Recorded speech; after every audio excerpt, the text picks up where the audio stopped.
पश्चिम बंगाल की राजनीति से बड़ी खबर, मुख्यमंत्री ममता बनर्जी पद से इस्तीफा नहीं देने वाली हैं। वे डटकर खड़ी रहेंगी और राजभवन भी नहीं जाएंगी। अब से कुछ दिन पहले मंगलवार को प्रेस कॉन्फ्रेंस की है दीदी ने। ममता बनर्जी ने कहा है कि हम चुनाव हारे नहीं हैं, हमें हराया गया है। ममता बनर्जी ने कहा है कि हमारी लड़ाई बीजेपी से नहीं, विलेन चुनाव आयोग से है। भाजपा ने चुनाव आयोग की मदद से 100 सीटें लूटी हैं। ममता बनर्जी ने आगे कहा है कि चुनाव से 2 दिन पहले ही हमारे लोगों को अरेस्ट किया गया है, जगह जगह छापे मारे गए हैं, आईपीएस आईएएस अधिकारियों का तबादला किया गया है।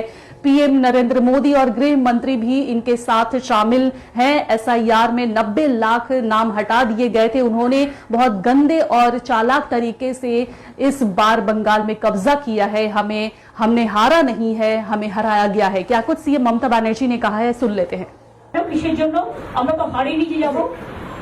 হারলে আমি যদি শপথ দিতে যেতাম তাহলে আমি রেজিগনেশনটা করতাম।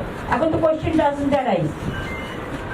জোর করে দখল করে যদি কেউ মনে করে যে আমি কি রেজিগনেশন দিতে হবে, no, not that. Now also I want to say that we didn't lose the election. It is their forceful attempt to defeat us. Officially they may, through election commission, can defeat us. But morally, I am telling you that we won the election.